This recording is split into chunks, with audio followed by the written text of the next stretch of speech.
आइए अब सुनते हैं अपने नौजवान संत श्री आशाराम जी बापू को, जो यह समझा रहे हैं कि हमें जन्म मरण के चक्कर से मुक्ति पाने के लिए ध्यान भजन का अभ्यास जरूर करना चाहिए। जो लोग अभ्यास के बिना वैराग्य चाहते हैं तो बुआई के बिना कटाई करना चाहते हैं। पहले अभ्यास होता है ध्यान भजन का, तब पुण्य बढ़ता है, मन ऊपर के केंद्रों में आता है तो विवेक जागता है, विवेक जागता है तब वैराग्य होता है। जिसके जीवन में भजन का अभ्यास नहीं है उसका विवेक भी ठीक नहीं जगेगा, और जिसका विवेक नहीं है उसके पास वैराग्य की संपत्ति नहीं है, और वैराग्य नहीं हो तो राग अंदर बना रहेगा। राग बना रहता है जीव में, और वही राग फिर मन में आता है, फिर इंद्रियों में आता है और आदमी गिर पड़ता है। और ये साधक के जीवन में कई बार फिसलाट होती है। नहीं चाहता है कि काम में गिरूं लेकिन गिर जाता है, नहीं चाहता है क्रोध आ जाए लेकिन आ जाता है, नहीं चाहता है लोभ हो जाए लेकिन हो जाता है, नहीं चाहता कि समय बर्बाद हो जाए लेकिन हो जाता है। क्यों कि ये जड़ चेतन की जो ग्रंथि है उसमें ये आकर्षण पड़ा रहता है। कुछ समय तक तो उपवास के बल से, एकाग्रता के बल से, एकांत के बल से, तीर्थ यात्रा के बल से पति पत्नी अलग रहे, लेकिन फिर फिसल जाए। क्यों फिसलाट होती है कि वैराग्य नहीं है। वैराग्य क्यों नहीं होता कि अभ्यास नहीं है। इसलिए कृष्ण कहते हैं अभ्यास न तू कौन्तेय, अभ्यास कर। कौन किसको कह रहे कि कुंती नंदन है तू। कौन माना जैसे सूक्ष्म भाले की भाले की अणी सूक्ष्म होती है, ऐसे जिसकी बुद्धि सूक्ष्म है और तपस्विनी है उसका तो बेटा है। तो अभ्यास और वैराग्य से तू मन को वश कर सकता है।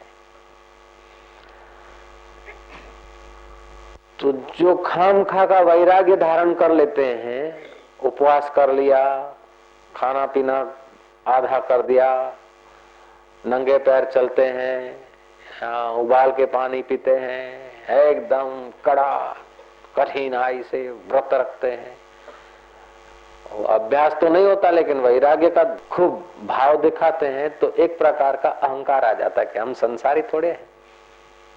मैं तो 5 दिन से खाना नहीं खाया, ये तो रोज खाते। अपनी श्रेष्ठता का अहंकार और दूसरे को हेय देखने की भी दोष आ जाता है। लेकिन अभ्यास से जो वैराग्य आता है वो विवेक से जगता है, विवेक होता है। अभ्यास करने से विवेक जगता है, विवेक जगने से वैराग्य आता है, और वो बुद्धिमत्ता का वैराग्य है। वैराग्य के कई कारण होते हैं। कोई तो दुख से वैराग्य होता है। कोई कुटुंब में झगड़ाबाजी हो गई कि क्या रोज रोज कल कल, चलो तामसी आदमी होगा तो आत्मघात करने को जाएगा, आत्महत्या, चलो डूब मरता हूं, चलो आपघात करता हूं। राजस होगा तो फरियाद करेगा, थोड़ा सात्विकता के तरफ थोड़ा झुकाव होगा और कुछ गड़बड़ हुई तो घर बार छोड़ के चलो गए, साधु हो जाएंगे। अथवा तो महिला हो जाएगी, बाल कटा लेगी, अपना साध्वी हो जाएगी, फिर पैदल यात्रा करते करते करते करते। अच्छा तो मैंने इतना वैराग्य किया, इतना है क्या, ये अंदर में थोड़ा भाव होता है कुछ करके दिखाने का, उसके लिए भी आदमी त्यागी व्यागी बन जाए। ये वैराग्य अभ्यास के बिना का वैराग्य है। जिसके जीवन में भगवान नाम का भजन है, विवेक है, उसका वैराग्य बड़ा कीमती वैराग्य है। वैराग्य के भी 5 प्रकार होते हैं। जय श्री कृष्ण। एक वैराग्य उसे यतमान कहा जाता है। यतन तो करता है छूटने का, लेकिन छूट नहीं सकता। जब सत्संग सुनता है या किसी की मृत्यु होती है या कभी शमशान में जाता है तो उसे होता है कि आखिर यहीं आना है, कुछ सार नहीं है, कापड़े खरू જોઈએ, આ બધી લપ છોડવી જોઈએ, ऐसा होता है लेकिन कर नहीं सकता। उसको शमशानी वैराग्य कहते, यतमान। दूसरा होता है व्यतिरेक। कुछ लब तो छोड़ देता है, कुछ पढ़ने की गिरने की आदतें तो छोड़ देता है, लेकिन कुछ नहीं छूटती, वो व्यतिरेक है। तीसरा वैराग्य होता है वशीकार। इंद्रियों का आकर्षण तो छूट जाता है, लेकिन मन भी एक इंद्रिय है, मन के साथ संबंध बना रहता है। मन में कभी कभी राग आता है, लेकिन वो राग इंद्रियों के द्वारा अमल में नहीं आता, लेकिन अंदर में खिंचाव होता है। बीड़ी पीने का छोड़ दिया, अमुक छोड़ दिया, लेकिन ऐसी व्यक्ति को देखकर फिर आता है, फिर सावधान हो जाता है। तो उसका मन इंद्रियों में नहीं बहलने के कारण एकाग्रता बढ़ती है, और एकाग्रता बढ़ने से उसके पास सत्य संकल्प, सामर्थ्य, थोड़ी प्रसन्नता, थोड़ी सर्वज्ञता, कुछ अंश में ये सब सद्गुण आ जाते हैं। ये आने से कुटुंब में तो पूजा जाएगा, लोगों की नजर से तो ऊंचा होगा, लेकिन अंदर से उसको भी पता नहीं कि मैं कौन हूं। ईश्वर की और उसके बीच की अभी दूरी मौजूद रहेगी।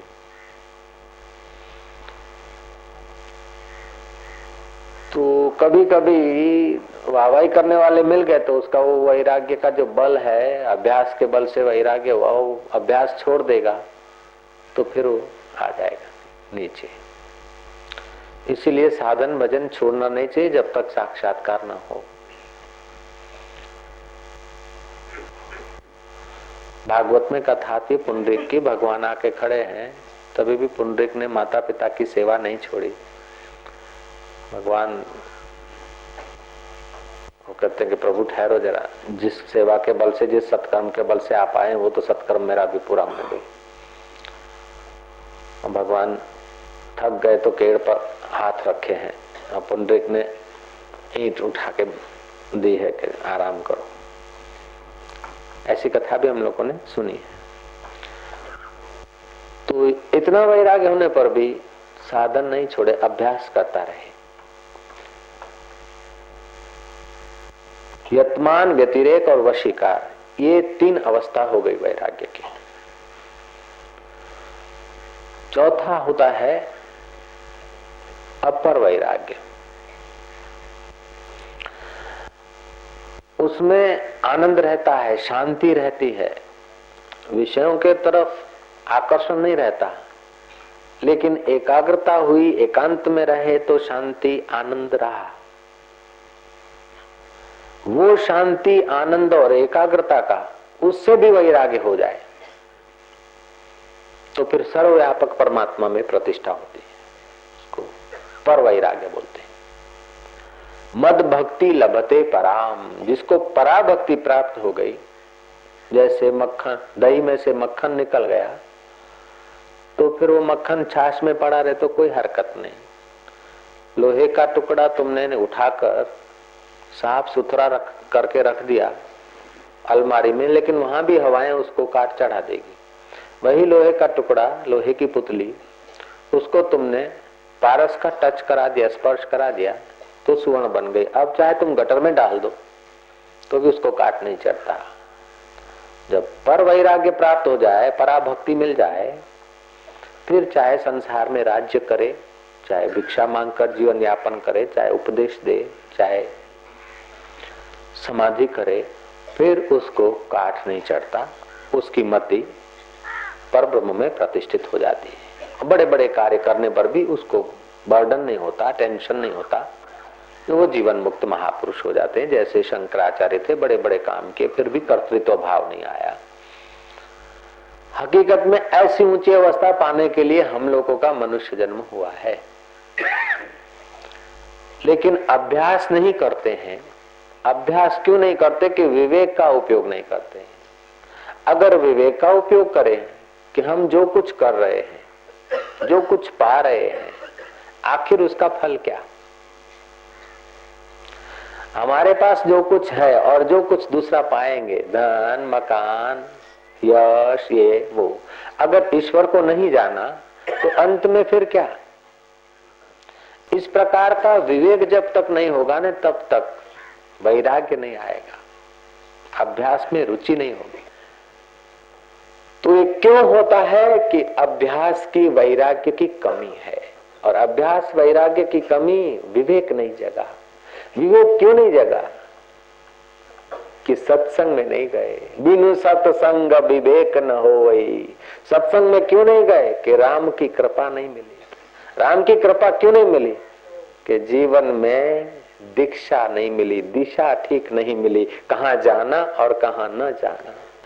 तो जिनके जीवन में दिशा नहीं है सत्कृत्य करने की या जीवन का मूल्य समझने की, उन लोगों को हरि चर्चा नहीं मिलती।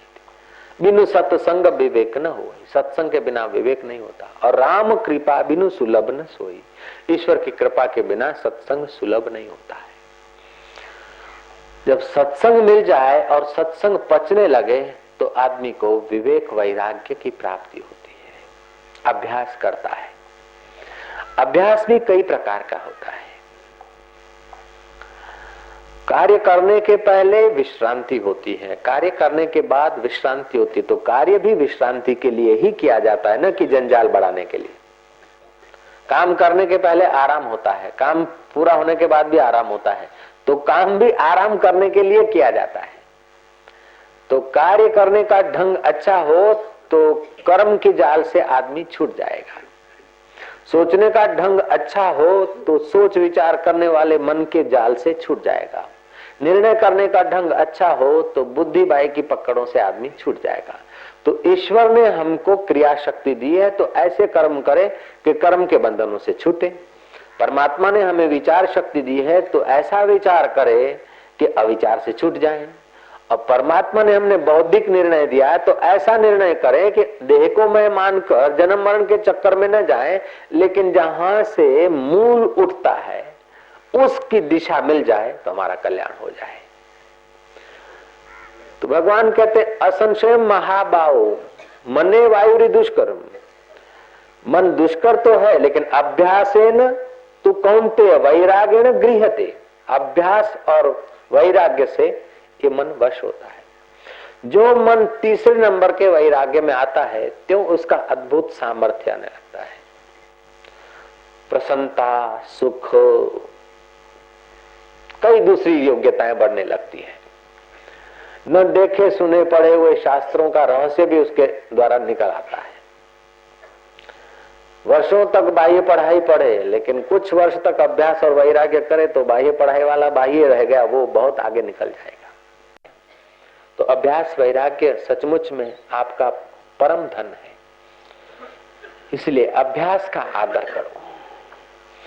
4 दिन अभ्यास करे, 2 दिन छोड़े नहीं। अभ्यास का आदर करना चाहिए और प्रतिदिन करना चाहिए, नियम से करना चाहिए। अपना नियम नहीं टूटना पाए। अब नियम टूट जाए तो दूसरे दिन उसे सवाया करे कि महाराज टाइम नहीं मिलता। टाइम नहीं मिलता तब नींद कर लेते हो, टाइम नहीं मिलता है तो अभी भी रोटी खा लेते हो, टाइम नहीं मिलता तभी भी थोड़े गपशप लगा देते हो। तो ऐसे ही भैया टाइम न भी मिले तभी भी थोड़ा बहुत अपना अभ्यास, अपना भजन कर लिया करो। तो ऐसा करके छोटी छोटी इच्छाएं और वासनाओं को पोषने के लिए अपना समय शक्ति का बलिदान नहीं करना चाहिए। वस्तुओं का बलिदान हो जाए तो हरकत नहीं, लेकिन समय शक्ति का बलिदान नहीं होना चाहिए। सब वस्तुएं देकर भी तुम्हारा बीता हुआ समय तुम नहीं ले सकते हो। तुम्हारी 50 साल की उम्र है, तुमने घर बना लिया, मकान बना लिया, गाड़ी बना ली, फ्रिज बना लिया, एसी लगा दी, ये सब चीजें तुमने 50 वर्ष की उम्र में इकट्ठी कर ली। तुमने 30 साल समय दिया और ये चीजें इकट्ठी हो गई। अब ये सब चीजें तुम देकर 30 दिन भी ज्यादा तो नहीं रह सकते। 50 वर्ष का टाइम देकर जो चीज तुमने प्राप्त किया वो सब चीजें वापस देकर क्या उतना आयुष्य तुम भोग सकते? क्या उतने दिन 50 साल के बजाय 50 दिन तुम ज्यादा नहीं रह सकते? 25 मिनट भी ज्यादा हम नहीं रह सकते। तो सबसे ज्यादा बलवान और कीमती समय है। तो कीमती समय देकर बेकीमती संसार की चीजें इकट्ठी करके फिर छोड़ के मर जाना, ये कहाँ की बुद्धिमानी है? तो ऐसा अगर विवेक जगेगा, उससे वैराग्य आएगा, अभ्यास में रुचि होगी और बेड़ा पार होगा।